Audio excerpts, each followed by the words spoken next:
నమస్కారం మోడీ సార్. నమస్తే రేవంత్ రెడ్డి సార్. నమస్తే మహేశ్వర్ రెడ్డి సార్. ప్రజలు పాపం వర్షంతో డ్యామ్ నీళ్ళతోటి మొత్తం మొక్కలు ఖరాబ్ అవుతున్నాయి, పశువులు ఖరాబ్ అవుతున్నాయి.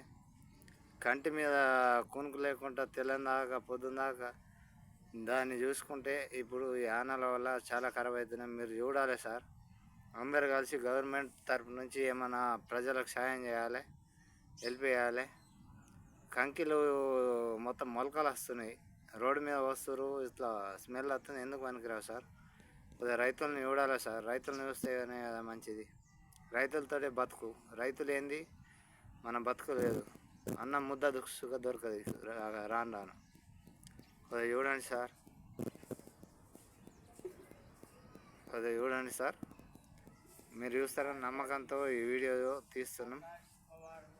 పూరా వర్షంతో రోజు వర్షం పడుట్లా మొక్కలు లాకలు వస్తున్నాయి, పశువులు ఖరాబ్ అయిపోతున్నాయి. మొత్తం రైతులని కొద్దిగా కన్నేయండి సార్. రైతులు లేని మనం లేము కదా సార్. రైతులతోటేనా మొత్తం. మీరు తలుచుకుంటే ఎంతసేపు కాదు సార్. చూడండి సార్, మొక్కలు, పసుపులు, పత్తులు మొత్తం ఏం ముట్ట రాకుండా అయిపోతున్నాయి సార్. రైతు అనేది ఇప్పుడు మొత్తం లాస్లో ఉంది ఈ సంవత్సరం. కొద్దిగా మీరు గవర్నమెంట్ తరపు నుంచి ఏమైనా చేస్తే చాలా బాగుంటుంది. నమస్కారం సార్.